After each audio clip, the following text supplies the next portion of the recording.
Hello everyone. Today we will do chapter 9 of class 9th, which name is Force and Laws of Motion. We have already done its first part, in which I have mentioned what is force, what are the types of force, what is friction force, and first law of motion. Okay, I must say you have to watch this part to understand the basic terms. Okay, today we will do or we will cover the following topics, which first one is momentum, second is second law of motion, third one is mathematical formulation of second law of motion, and fourth one is mathematical expression of first law of motion with the help of second law of motion. So let's start. First of all, what is momentum? Okay, what is momentum? We will cover momentum. अब हम देखते हैं, motion की बात करते हैं. जब हमने फोर्स अप्लाई किया, हमने फर्स्ट लॉ में देखा कि क्या जब तक हमने फोर्स अप्लाई नहीं किया था तब तक बॉडी क्या था, अगर वो रेस्ट पे था तो रेस्ट पे रहेगा, और अगर वो मूवमेंट कर रहा है, किसी मोशन में ऑलरेडी है, तो वो उसी मोशन में रहेगा जब तक हमने क्या नहीं किया था, उस पर अनबैलेंस फोर्स अप्लाई नहीं किया था तब तक. ये हमने किसकी बात की? फर्स्ट लॉ ऑफ मोशन की बात की. ठीक है. उस कंडीशन में जब हम अनबैलेंस फोर्स अप्लाई करते हैं किसी बॉडी पे, तो उसके स्पीड में क्या होता है? चेंज होता है.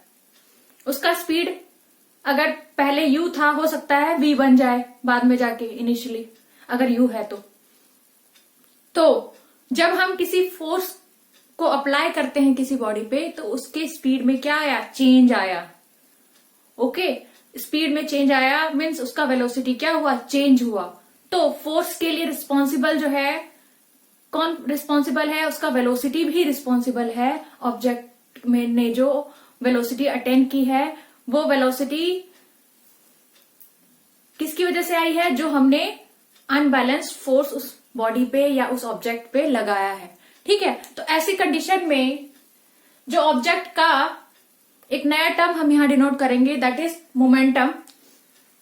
ओके, तो मोमेंटम में जो ऑब्जेक्ट का मास है एज वेल एज उसका जो वेलोसिटी है, उनका अगर हम प्रोडक्ट करते हैं तो वो क्या होता है? Momentum of the object. Okay, तो हम मोमेंटम को कैसे डिफाइन कर सकते हैं? Momentum, the momentum of an object is defined as the product of its mass. Mass हमने सपोज कर लिया है, उस ऑब्जेक्ट का मास कितना है? m है. ठीक है, वो हमने सपोज किया है m है. और वेलोसिटी हमने सपोज कर ली कि v है. अगर मास m है और वेलोसिटी v है, तो उस कंडीशन में जो ऑब्जेक्ट का जो मोमेंटम होगा वो कितना होगा? m into v, because momentum is the product of mass and its velocity. Okay, और जो वेलोसिटी की डायरेक्शन होगी, ऑब्जेक्ट की वेलोसिटी जिस डायरेक्शन में प्रोड्यूस हो रहा होगा, उसी डायरेक्शन में किसका डायरेक्शन होगा? वो मोमेंटम का. वही डायरेक्शन मोमेंटम का भी होगा. तो यहाँ पे momentum has both direction and magnitude. हम यहाँ पे बात क्या कर रहे हैं? मोमेंटम की कुछ वैल्यू भी होगी और उसका कुछ क्या होगा? डायरेक्शन भी होगा. वो डायरेक्शन किसके सिमिलर होगा? जो वेलोसिटी होगी ऑब्जेक्ट की. ओके, तो हम यहाँ पे एक्सप्रेशन को मैथमेटिकल फॉर्म में भी बता सकते हैं. अगर हमने m जो है मास ऑफ द ऑब्जेक्ट माना है, और p को हम, ये हमारा मोमेंटम है जिसको हम स्मॉल p से डिनोट करते हैं, तो यहाँ पे हमारा p क्या हो जाएगा? मास एंड वेलोसिटी. तो हमारा यहाँ पे p क्या है? मास ऑफ द ऑब्जेक्ट है, और v is the velocity of the object, और it is a product of mass and velocity. कौन है प्रोडक्ट? मोमेंटम. तो हम ये मैथमेटिकल एक्सप्रेशन और ये फॉर्मूला हम बोल सकते हैं कि हम ये फॉर्मूला लिख सकते हैं मोमेंटम का. तो मोमेंटम क्या होता है? Momentum is a product of mass and velocity. और अगर हम इसकी यूनिट की बात करें, मोमेंटम की, अगर हम यूनिट की बात करते हैं मोमेंटम की, तो हमारा क्या होता है? यूनिट ऑफ मोमेंटम की अगर बात करें, मास का जो हमारा यूनिट होता है वो क्या होता है? केजी. और वेलोसिटी की यूनिट हमने क्या पढ़ी थी, मीटर पर सेकेंड। तो ये यूनिट हो गया किसका, मोमेंटम का यूनिट हो गया केजी मीटर पर सेकेंड। ओके,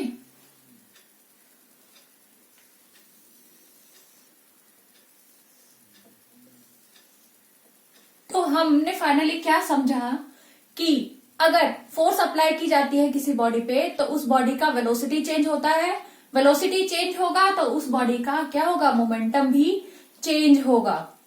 ओके, तो इसके लिए हम बहुत सारे एग्जांपल देखते हैं अपनी डेली लाइफ में। अगर कोई ट्रक अगर वो रेस्ट पोजीशन पे है, रोड के साइड में खड़ा है, तो उससे हमें कोई भी प्रॉब्लम नहीं होती, उससे हमें कोई टक्कर नहीं लग सकती क्योंकि वो साइड में है, तो उससे हमें कोई हार्म नहीं पहुंचता।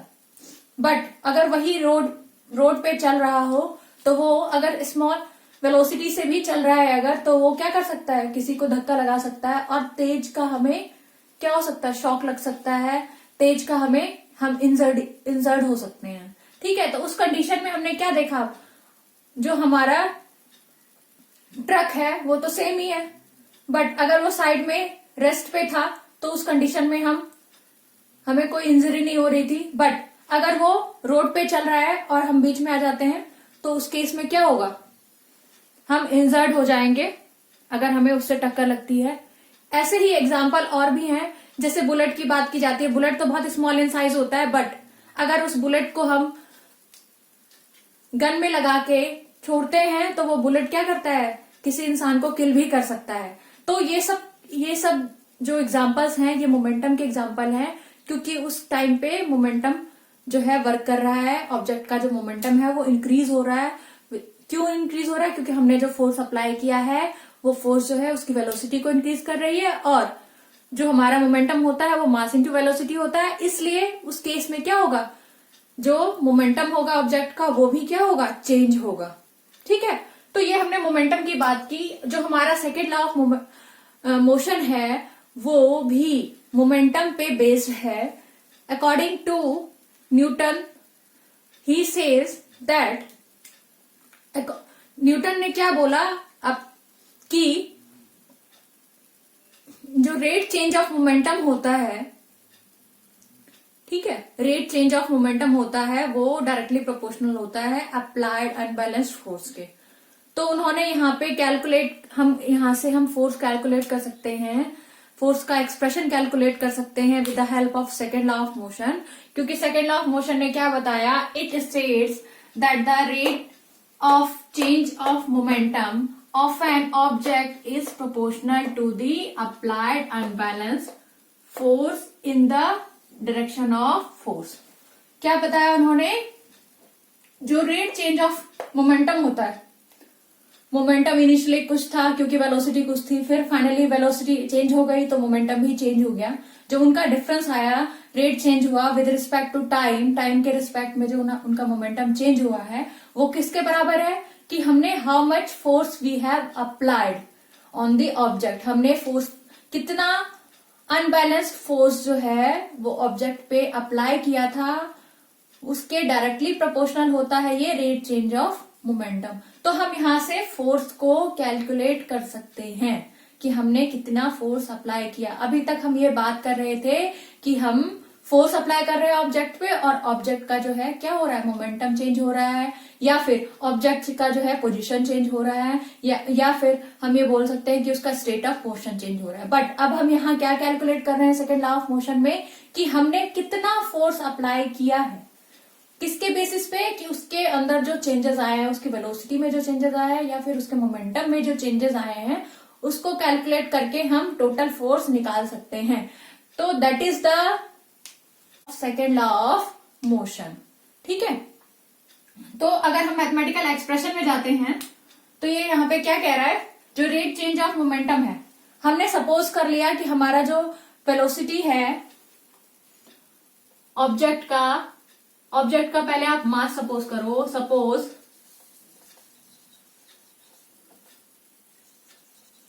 मास ऑफ ऑब्जेक्ट कितना है, m है, स्मॉल m, ठीक है, और initial velocity velocity of an object कितना है,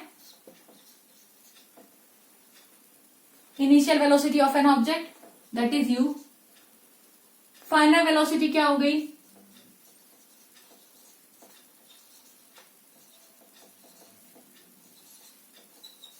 ऑफ एन ऑब्जेक्ट, वो v हो गई। ठीक है, मोमेंटम हमने सपोज कर लिया, जो हमारा फाइनल जो इनिशियल मोमेंटम कितना था वो p1 था, इनिशियल मोमेंटम कितना था, वो p1 था।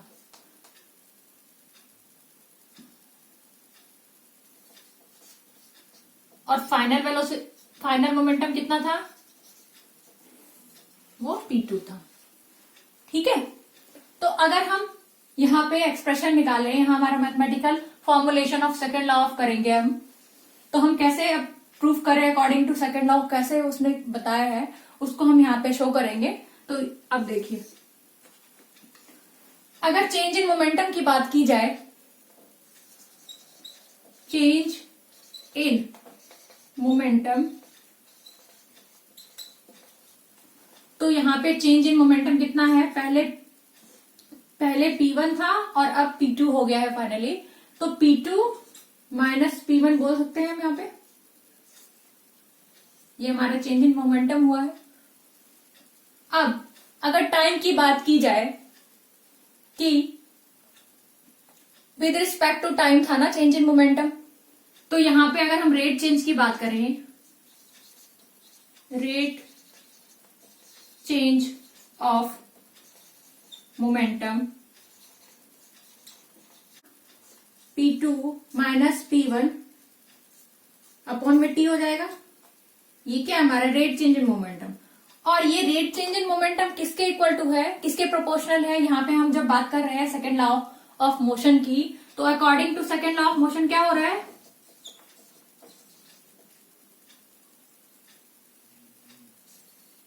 यहां ऊपर लिखते हैं अभी हम,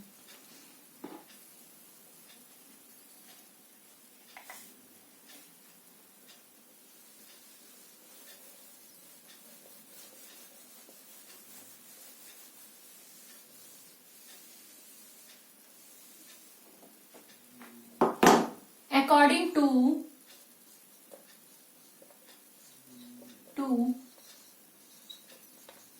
second law of motion,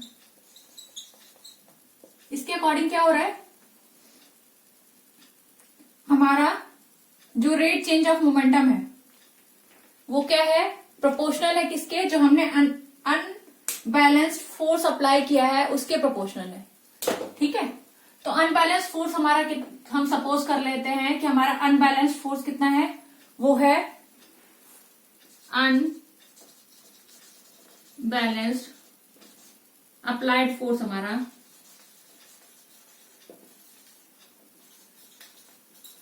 यहाँ पे हमने सपोज किया वो F है, तो F जो है वो क्या है, प्रोपोर्शनल है, किसके प्रोपोर्शनल है, जो हमारा रेट चेंज ऑफ मोमेंटम हो रहा है। ठीक है, क्या हो रहा है, रेट चेंज ऑफ मोमेंटम के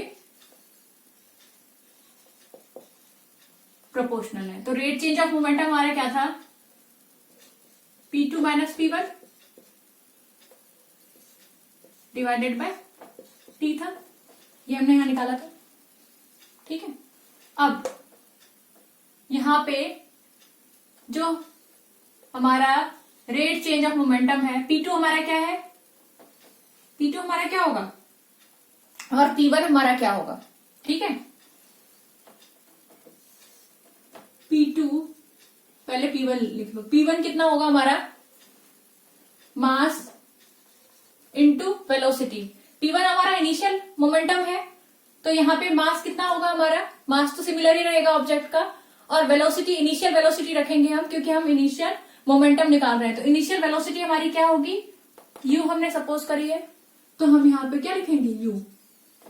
जब हम फाइनल मोमेंटम निकालेंगे तो उस केस में जो वेलोसिटी होगी वो क्या है, v। ठीक है, तो यहाँ पे अगर हम P2 माइनस P1 निकालते हैं तो वो हमारा क्या हो जाएगा, MB माइनस MU। तो इस एक्सप्रेशन को हम यहाँ पे लिखेंगे तो यहाँ पे क्या होगा, MB माइनस MU, ठीक है, अपॉन में T। दोनों में M कॉमन है तो M को हम बाहर निकाल सकते हैं। M को हमने क्या किया, बाहर ले लिया और B माइनस U बच गया डिवाइडेड बाय T। ये फॉर्मूला है किसी चीज का, चेंज इन वेलोसिटी अपॉन में टाइम इज इक्वल टू, किसके इक्वल है वो, acceleration produced in the object. Object में जो एक्सेलरेशन प्रोड्यूस हो रहा है वो क्या है, चेंज इन वेलोसिटी अपॉन में टाइम। तो यही इसको हम क्या बोल सकते हैं यहाँ पे, F is directly proportional to M into ये क्या है, ये जो हमारा है वो क्या हो जाएगा, एक्सेलरेशन के इक्वल टू हो जाएगा, क्योंकि एक्सेलरेशन इक्वल टू होता है चेंज इन वेलोसिटी अपॉन में टाइम। ठीक है, तो हमने यहाँ पे A लिख दिया, change in velocity upon time को। अब जब हम ये डायरेक्टली प्रोपोर्शनल जो है हमारा, प्रोपोर्शनलिटी को अगर हम हटाते हैं तो हमारा F क्या हो जाएगा, ये F इक्वल टू यहाँ पे कांस्टेंट लग जाएगा K और ये हो जाएगा MA। ठीक है, K हमारा क्या है यहाँ पे, K हमारा कांस्टेंट ऑफ प्रोपोर्शनलिटी,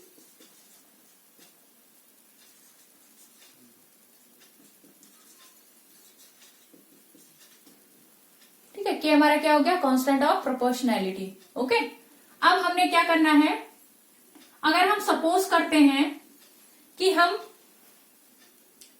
जो है 1 kg पे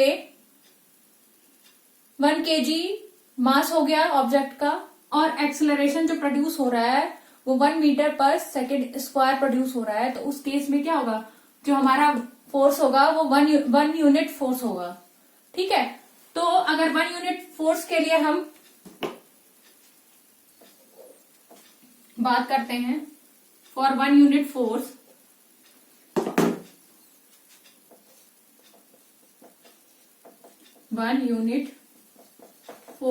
तो उस केस में हमारा हमने क्या सपोज किया हुआ है, जो हमारा मास है दैट इज 1 kg और जो हमारा एक्सेलरेशन है वो कितना हो जाएगा, 1 मीटर पर सेकेंड स्क्वायर।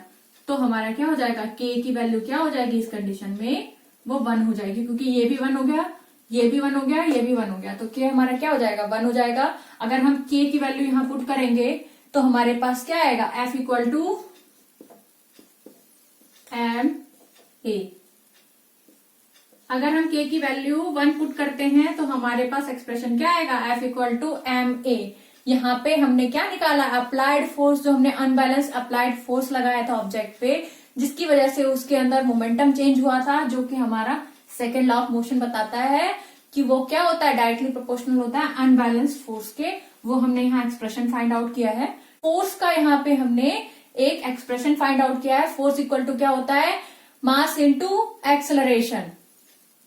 ओके, तो हम यहाँ पे ये जो हमारा एक्सप्रेशन निकला है F इक्वल टू MA, ये बहुत सारे न्यूमेरिकल्स में पूछा जाता है, आपको क्वेश्चनिंग पूछी जाती है जिसमें आपको ये वैल्यू, ये फॉर्मूला रख के उस वैल्यू को फाइंड आउट करना होता है। ठीक है, उस न्यूमेरिकल को सॉल्व करना होता है, तो ये एक्सप्रेशन वेरी इंपॉर्टेंट है।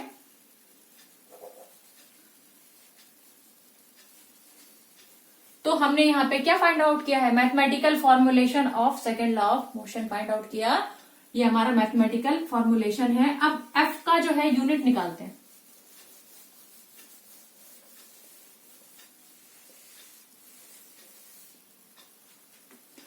F का यूनिट क्या होता है, मैंने प्रीवियस क्लास में बताया था, फोर्स का यूनिट जो है वो न्यूटन होता है।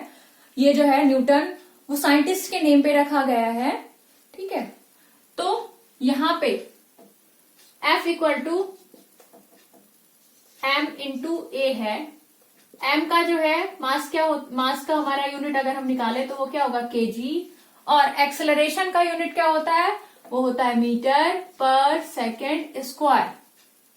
ठीक है, तो हम इस इसका यूनिट ये भी बोल सकते हैं, और एक ऐसा यूनिट हम इसका क्या बोल सकते हैं, न्यूटन भी बोल सकते हैं,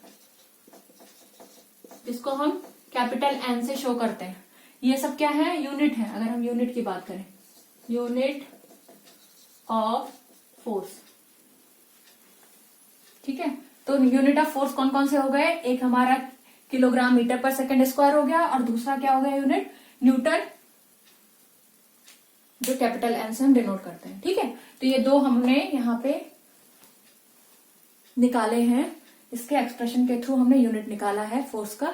अब जो हमने सेकेंड लॉ की बात की, उसके हम एग्जांपल्स देखते हैं।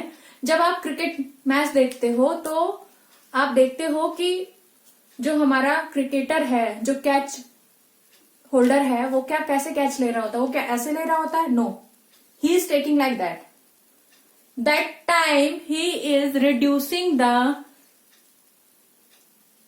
acceleration, or you can say that time he is increasing the time, rate change of time, so that he feel less hit on his hand.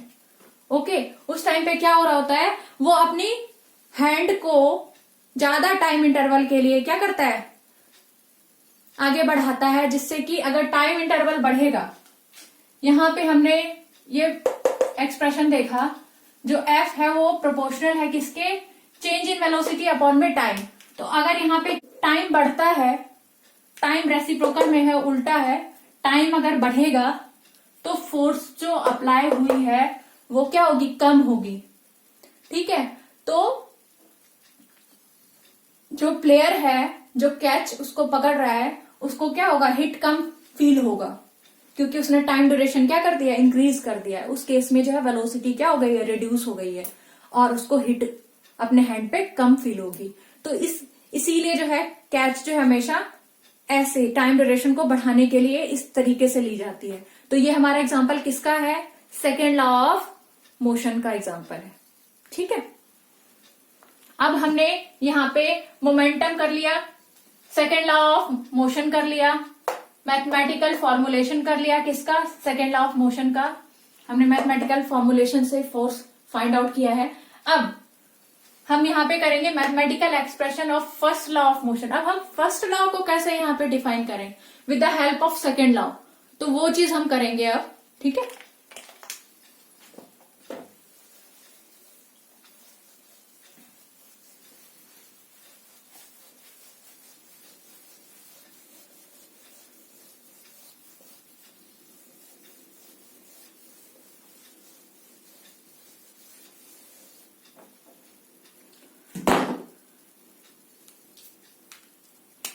अब हम ये करेंगे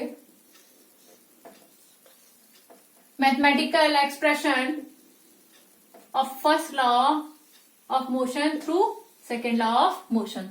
सेकेंड लॉ ऑफ मोशन ने हमारा क्या बताया, जो चेंज इन मोमेंटम है, रेट चेंज इन मोमेंटम, वो क्या है, इज इक्वल टू और directly proportional to the force, applied force. तो हमारा फोर्स क्या हो गया, force is directly proportional to change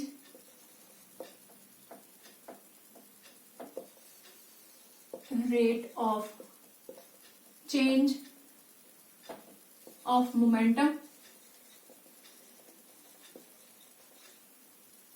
हमने मोमेंटम सपोज एक किया था P1 और एक क्या सपोज किया था P2। तो हमारा ये हमारा फाइनल था, फाइनल मोमेंटम, यहां हमने लिखा था फाइनल मोमेंटम, और P1 क्या था, इनिशियल मोमेंटम था। तो वही हम सपोज कर रहे हैं, ठीक है। तो हमारा यहां पे क्या हो जाएगा,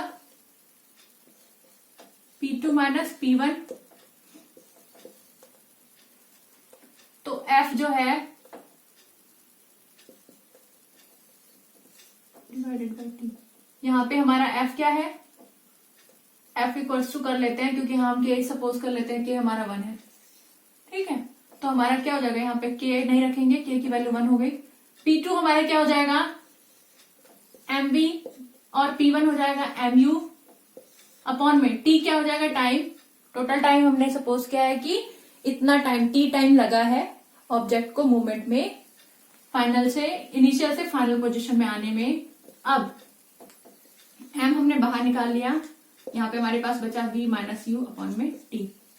अब यहाँ पे क्या हो जाएगा, f जो है t के साथ जाके यहाँ मल्टीप्लाई में चला जाएगा। यहाँ पे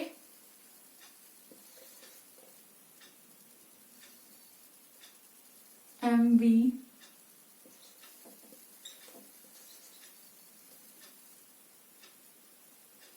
यहाँ पे mu, ठीक है। अब हम सपोज कर रहे हैं कि फोर्स हमने जो क्या किया है, फोर्स हमने 0 अप्लाई किया है। अगर हम फोर्स 0 अप्लाई करते हैं तो उस कंडीशन में क्या होगा कि ये हमारा 0 हो जाएगा। सपोज कर रहे हैं हम F इक्वल टू 0 है, ठीक है। फोर्स हमने क्या किया, 0 अप्लाई किया। तो 0 अप्लाई करने के बाद क्या होगा, F 0 हो गया, यहाँ पे